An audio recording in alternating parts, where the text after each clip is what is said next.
Yo, yo pick up the bush out, cause I'm gonna big events. Come on, my styles, no free. Yo, T-man, don't bush have a massive. Ndapinda ndaenda sataenda vakutsvaga kundibheka vachazvirega zvemangoma ndovaseka nekuti ndavaudza kuti ndini ndega nekuti ndiri kutamba nemapasta pakugaya hanzi ndinogaya fasta kumangoma ndinokonzera disaster ndokubva ndavaudza kuti ndini Dexterus nawananem vamwe vacho vari kuunderrate level ndazviona vari kushandiswa nadevo timani vaudze tiri mulevel ini danger vibes ndiri mulevel vamwe vacho vari kuunderrate level ndazviona vari kushandiswa nadevo timani vaudze tiri mulevel ini danger vibes ndiri mulevel una tiri mbiri kana skiri dai uri mumwe wasiya wanyora wiri kuti mwana wako agozofamba nevhiri ndakuudza zvinhu zvawanga usingafungiri ngoma dzako dzari kuimba iwe dzakadhaka ngoma dzako dzari kuimba iwe hadzisipake ngoma dzako dzari kuimba iwe hadzinake uri kumakisa mwana mudukusa yei vamwe vacho vari kuunderrate level ndazviona vari kushandiswa nadevo timani vaudze tiri mulevel ini danger vibes ndiri mulevel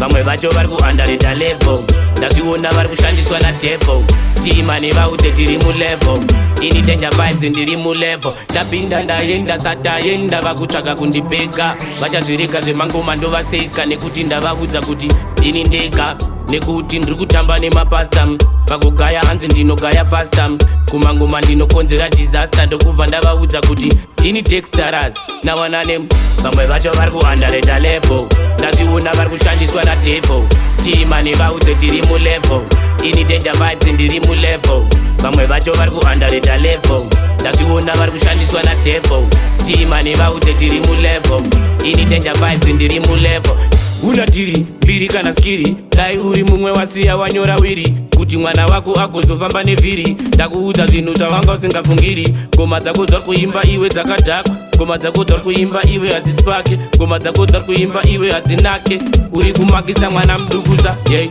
vamwe vacho vari kuunderrate level ndazviona vari kushandiswa nadevo timani vaudze tiri mulevel ini danger vibes ndiri mulevel vamwe vacho vari kuunderrate level ndazviona vari kushandiswa nadevo timani vaudze tiri mulevel ini danger vibes ndiri mulevel vamwe vacho vari kuunderrate level ndazviona vari kushandiswa nadevo timani vaudze tiri mulevel ini danger vibes ndiri mulevel vamwe vacho vari kuunderrate level ndazviona vari kushandiswa nadevo timani vaudze tiri mulevel ini danger vibes ndiri mulevel